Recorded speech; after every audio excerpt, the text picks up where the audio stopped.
I think you are in the wrong place, kid. The exit is right over there. I'm working hard every day and getting nowhere. These things take time, son. The salesman looked at the 19-year-old boy's faded jeans and laughed. He told him he couldn't even afford the oil change on the luxury car in the window. Then, he ordered the teenager to leave the showroom immediately. What that arrogant salesman didn't know was that the boy's father didn't just have enough money to buy the car. He actually owned the entire land beneath the dealership. And by tomorrow morning, he would own the salesman's job too. Before we find out what happened when the boy walked out of that dealership and how a single phone call changed everything, take a moment to subscribe to the channel. Turn on the notification bell so you never miss a story of justice and triumph. Also, please drop a comment below and tell me where you are watching this video from. We love seeing our global community grow. Now, let us get back to the story. Caleb stood on the edge of the polished granite entryway. The glass doors of Prestige Motors were so clean they looked like empty air. Inside, the showroom floor gleamed under thousands of tiny halogen spotlights. Each light was perfectly angled to catch the curves of sports cars that cost more than a family home in the suburbs. Caleb shifted his weight from one foot to the other. His sneakers were clean, but they were old. His jeans were fading at the knees. He pulled the collar of his worn denim jacket up against the sharp autumn wind that swept down the avenue. He was 19 years old. His skin was deep mahogany, and his hair was neatly cropped. In his right hand, he clutched a small, sweat-stained leather notebook. It was filled with numbers, engine specifications, and sketches. Caleb didn't just like cars. He understood them. He knew the firing order of a V8 engine before he learned how to shave. Through the glass, he saw three salesmen standing near a massive marble desk. They wore tailored charcoal suits with silk ties. Their shoes were polished to a mirror finish. They were laughing, sharing a joke, and sipping coffee from porcelain cups. Caleb took a deep breath, pushed the heavy glass door open, and stepped into the warmth of the showroom. The scent of expensive leather, new rubber, and high-end floor wax hit him instantly. It was the smell of wealth. It was a world he wanted to belong to. The laughter at the marble desk died instantly. Three pairs of eyes locked onto Caleb. The warmth in their expressions vanished. It was replaced by a cold, calculating look that Caleb had seen too many times before. They didn't see a young man with a passion for engineering. They didn't see a potential customer. They saw a kid from the wrong side of town who had lost his way. The tallest salesman, a man with silver hair and a gold watch that caught the light, stepped forward. His name tag read Carlton. He didn't smile. He adjusted his cuffs and walked toward Caleb with slow, deliberate steps. He stopped 5 feet away, establishing a barrier of space. "Can I help you find the exit, young man?" Carlton asked. His voice was smooth, but it carried the sharp edge of a razor. Caleb blinked. He felt a sudden heat rise in his chest, but he kept his voice steady. "I'm here to look at the Continental Coupe, the one in the window." Carlton let out a short, mocking laugh. He didn't look at the car. He looked at Caleb's shoes. "That vehicle is a limited edition. It is reserved for serious buyers. We don't allow loitering, and we certainly don't allow people to touch the inventory." "I don't want to just touch it," Caleb said quietly. "I have some questions about the transmission. I've been studying the torque ratios." "Let me save you some time," Carlton interrupted, his tone turning frosty. "This isn't a museum, and it isn't a playground. You can't afford the oil change on that car, let alone the window sticker. Go back to the mall. The used car lots are on the other side of the highway." Caleb stood his ground for a second. He looked past Carlton at the beautiful machine. Its dark paint looked like deep, liquid silk under the showroom lights. He looked at the other two salesmen. One was looking at his phone, completely ignoring the situation. The other was watching Caleb with a smirk, shaking his head. The message was clear. Caleb did not belong here. He was invisible to them, or worse, a nuisance to be cleared away. Caleb closed his small leather notebook. He felt the sting of humiliation, but he refused to let them see a single tear. He turned around, pushed the glass door open, and walked back out into the cold wind. He didn't look back. Caleb walked the 4 miles back to his neighborhood. The wind felt colder now. The bright lights of the luxury avenue gave way to cracked sidewalks and small, neat houses with chain-link fences. This was his home. It wasn't wealthy, but it was honest. He walked up the steps of a small, green-painted house on Elm Street. Inside, the air smelled of roasted chicken and clean laundry. In the kitchen, a tall man was sitting at the table. He wore a simple gray mechanic's shirt with the name Raymond embroidered in red letters over the pocket. His hands were large, thick-fingered, and stained with the dark grease that never truly leaves the skin of a man who works on engines for 30 years. Raymond looked up from his newspaper as his son walked through the door. He noticed the tightness in Caleb's jaw right away. He noticed the way Caleb threw his notebook onto the counter. "You look like you just lost a race, son," Raymond said. His voice was deep, like the low rumble of a heavy truck engine. It was a comforting sound. Caleb sat down across from his father. He tried to hide his frustration, but it spilled out. "I went to Prestige Motors today, Dad. The place on the North Avenue." Raymond nodded slowly. "The one with the glass front and the high prices." "Yeah," Caleb said, looking down at his own hands. "I just wanted to see the coupe. I wanted to ask about the new dual-clutch system. I had my notes and everything." "And," Raymond asked softly, "the salesman didn't even let me get near it," Caleb said. The anger was rising in his voice now. "He treated me like a thief. He told me I couldn't afford the oil change. He told me to go to the junk lots across the highway. He didn't even know my name, Dad. He just looked at my clothes and told me to leave." Raymond listened quietly. He didn't interrupt. He didn't get angry or shout. He had lived in this city his entire life. He knew exactly what had happened. He had experienced the same looks, the same cold shoulders, and the same assumptions for 50 years. He looked at his son's young, bright face. He saw the pain of a young man realizing that the world isn't always fair. "What was the man's name?" Raymond asked. "Carlton," Caleb said. "Silver hair, expensive suit, big gold watch. He looked like he owned the place." Raymond leaned back in his wooden chair. He looked out the small kitchen window at the old truck parked in the driveway. It was a 20-year-old vehicle, but the engine was so clean you could eat breakfast off the block. Raymond knew every nut, bolt, and wire in that truck. He knew every part of this city's infrastructure, too. "Carlton doesn't own the place," Raymond said, his voice completely calm. "He just works there. He forgets that he is a servant in a suit." Raymond stood up, walked over to the old landline phone hanging on the kitchen wall, and picked up a small black address book from the counter. He flipped through the pages, his thick, grease-stained thumb stopping near the back. He dialed a number. Caleb watched his father. He expected his dad to call the dealership manager to complain. He expected a phone call full of angry words. But Raymond's face remained smooth and relaxed. The phone rang 3 times before someone answered. "Hello, Thomas," Raymond said into the receiver. "It's Raymond." "Yes, it's been a while." There was a pause as the person on the other end spoke. Raymond listened, a small smile appearing on his lips. "I'm doing well. The shop is busy as always," Raymond continued. "Listen, Thomas, I'm calling because I have a sudden interest in real estate and automotive investments. That property portfolio we discussed last winter, the one involving the Northern Commercial District. Is the holding company still looking for a primary buyer for the land and the franchises?" Caleb frowned. He didn't understand what his father was talking about. Real estate? Franchises. His dad was a master mechanic who ran a 3-bay garage down by the rail yards. Raymond listened to the response, nodding his head. "Excellent. I want to move forward with the entire block, the dealership franchise included. Let's arrange the paperwork for tomorrow morning. Have your legal team meet me at the main office at 9. Raymond hung up the phone. He turned back to Caleb. "Go wash your hands for dinner, son," Raymond said. "Tomorrow, you and I are going to take a ride." "Where?" Caleb asked. "Back to the North Avenue."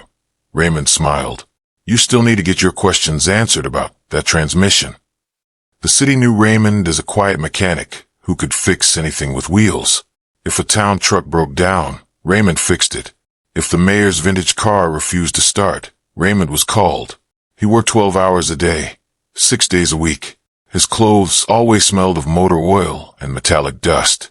But the city didn't know the whole story. Raymond was a man of extreme discipline. He lived in the same small house he bought when he got married. He drove the same truck. He bought his clothes from a local supply store. He didn't care about luxury. He didn't care about showing off his success. For 30 years, Raymond had been investing. Every spare dollar from his busy garage went into land. He didn't buy stocks he couldn't see. He bought the dirt beneath the city. He bought old warehouses, empty lots near the expanding highway, and commercial zones before the city developers even drew the blueprints. 10 years ago, a large investment group needed a massive plot of land to build a luxury commercial shopping district. Raymond owned the entire parcel. Instead of selling it for a single lump sum, he negotiated a deal. He became a major shareholder in the development company. He kept the deeds to the land and leased them back to the businesses. One of those businesses was the parent company that held the licenses for Prestige Motors. The dealership didn't own the ground they stood on. They paid rent to a massive holding company called Vanguard Properties. And Raymond was the sole owner of Vanguard Properties. He had never visited the dealership. He didn't care about their expensive suits or their grand openings.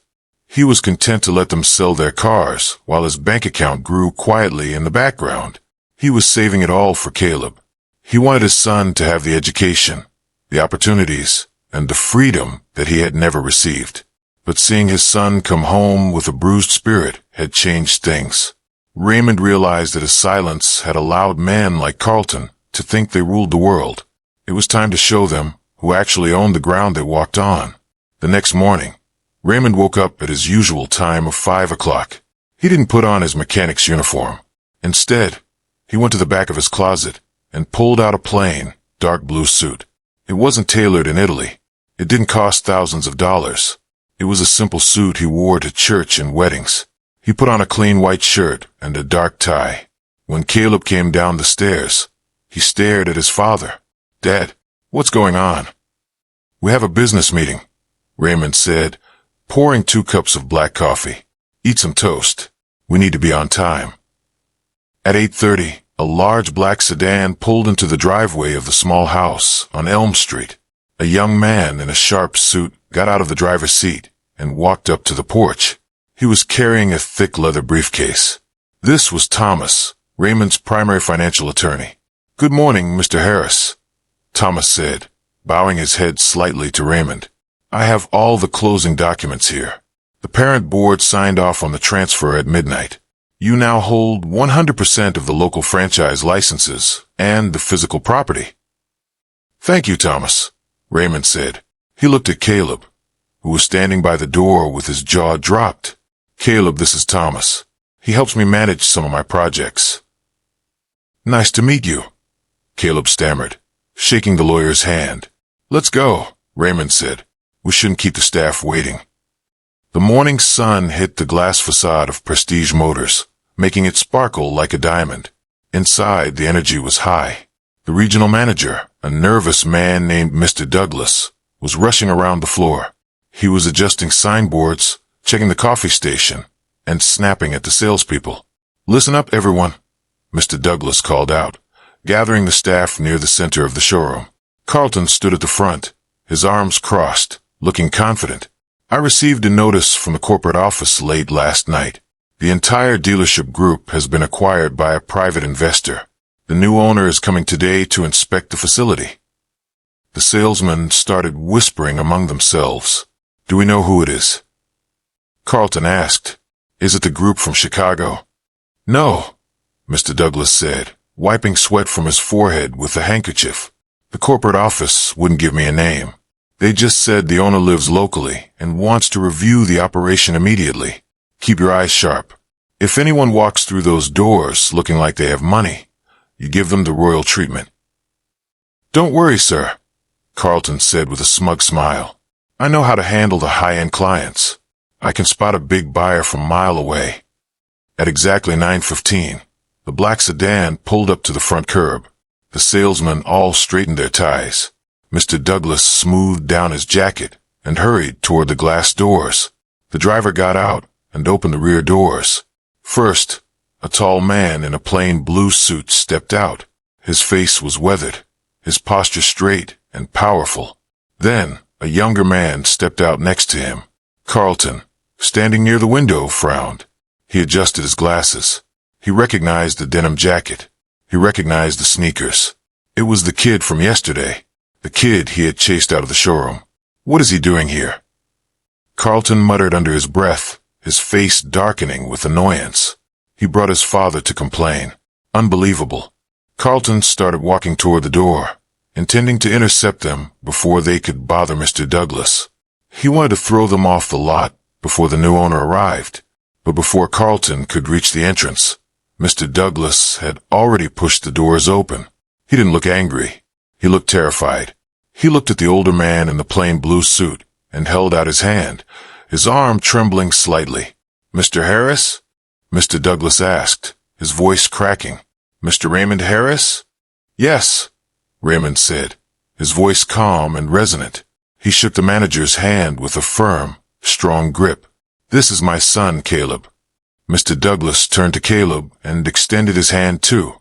"Welcome, young man. It is an absolute honor to have you both here." Carlton stopped dead in his tracks. The smirk froze on his face. The other salesman stared in absolute silence. "Mr. Douglas," Raymond said, his eyes scanning the beautiful showroom floor. "My son tells me this is a very fine establishment. He came here yesterday to learn about your vehicles." Mr. Douglas smiled warmly, though his eyes were darting nervously around the room.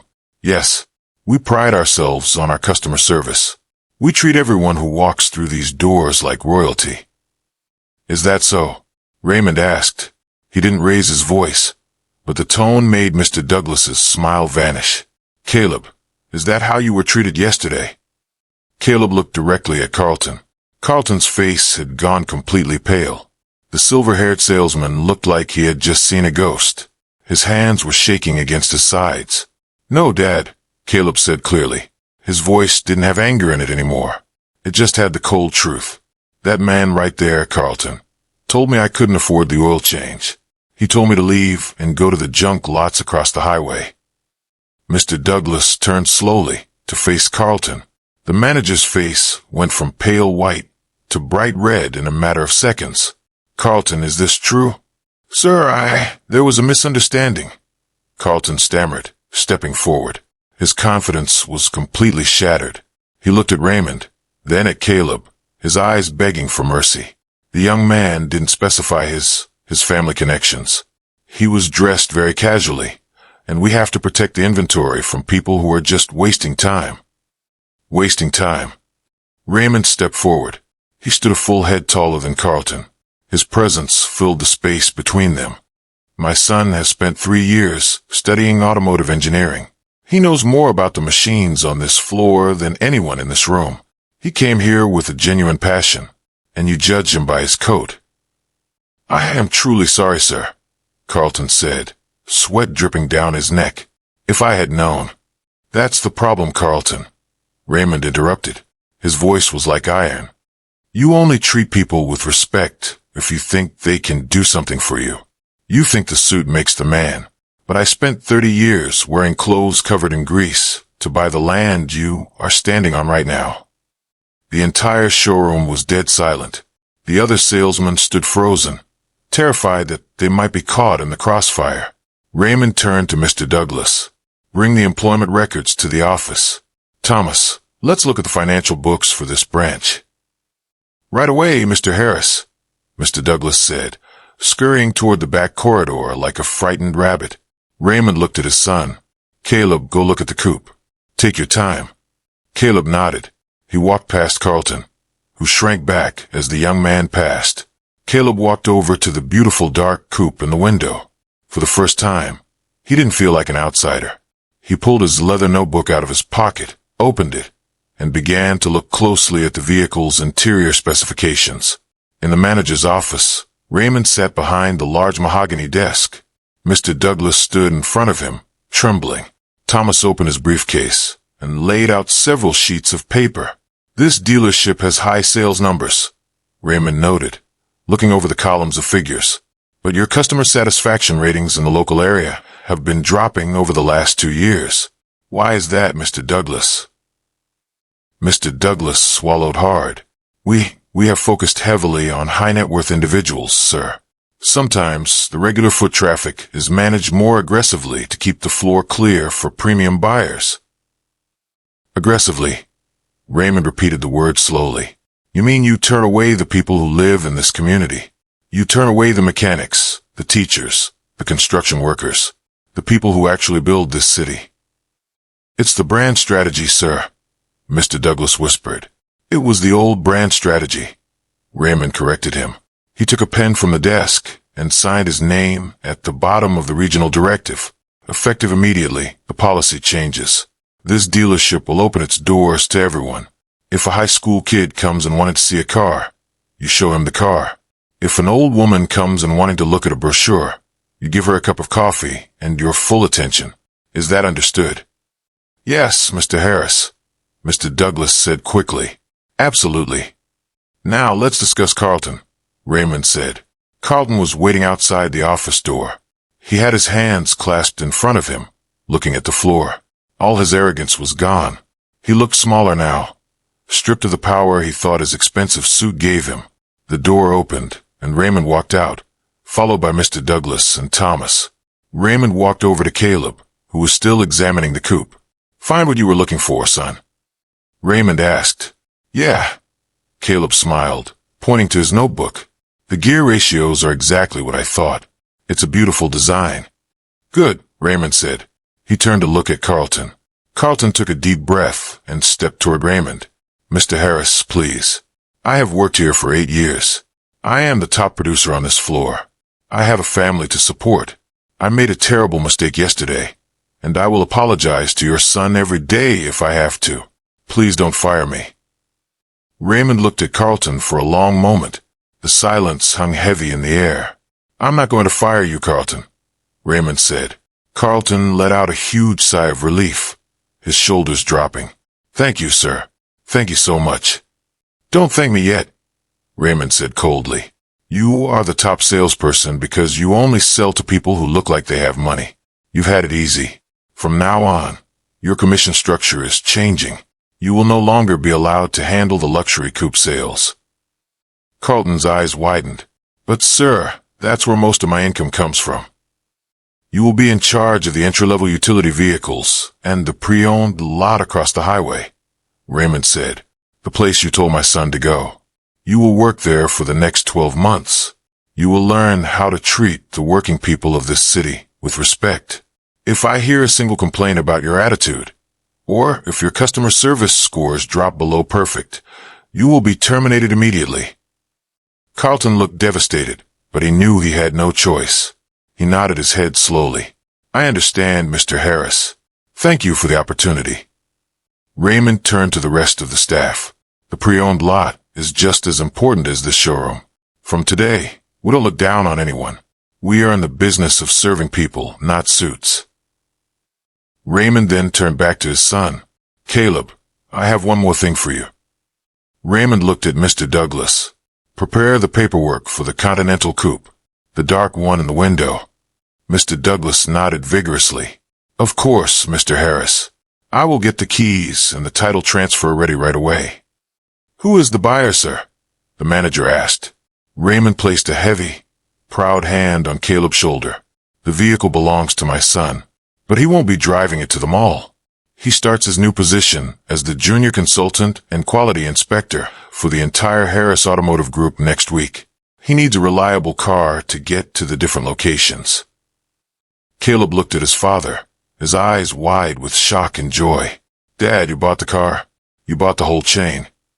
No, Caleb, Raymond said, his voice warm and full of affection. We built the foundation a long time ago. Today, we just reminded them who owns the building. 6 months later, the wind was cold again as winter arrived in the city. The glass doors of Prestige Motors were still clean, but the atmosphere inside had completely changed. There was a large sign near the entrance that read, Welcome to the Harris Family Automotive Group. Every guest is a preferred guest. The marble desk was still there, but the porcelain cups had been replaced with a large, comfortable lounge area where anyone could sit, have a hot drink, and talk about cars. Carlton stood on the pre-owned lot across the highway. He was wearing a heavy winter coat over his suit. His hands were tucked into his pockets as he talked to an elderly couple looking at an old sedan. He wasn't looking at their shoes. He was listening to the man explain how he needed a reliable car to take his wife to her doctor appointments. Carlton was patient, polite, and attentive. He had learned the hard way that value isn't found in a price tag. It is found in the character of the person standing in front of you. On the other side of the highway, Caleb pulled up to the main showroom in the dark coupe. He got out, wearing a simple, clean jacket. He carried his leather notebook under his arm. He didn't look at the salesman with fear or anxiety anymore. They all nodded to him with genuine respect as he entered. Caleb walked straight to the service bays at the back of the building. There, in the center of the clean, modern workshop, stood Raymond. He had his blue suit jacket off, his sleeves rolled up, and his hands were already dark with fresh motor oil. He was helping a young apprentice mechanic diagnose an issue with complex engine block. Raymond looked up and saw his son walking toward him. He wiped his hands on a clean rag and smiled. "How are the books looking at the Southern Branch, Caleb?" Raymond asked. "They're up 20%, Dad," Caleb said, opening his notebook. "The new Community Appreciation Days are working. People who never thought they could buy from us are coming in. They feel safe here." Raymond nodded, his eyes shining with pride. "That's because they are safe here, son. A business is only as strong as the community that supports it. Never forget where the concrete ends and the dirt begins." Caleb smiled and looked down at his own sneakers, which were now slightly stained with workshop grease. He had learned the ultimate lesson. True power doesn't need to shout. It doesn't need to wear a gold watch or a custom suit. True power is built quietly, with hard work, discipline, and a respect for every human being who crosses your path.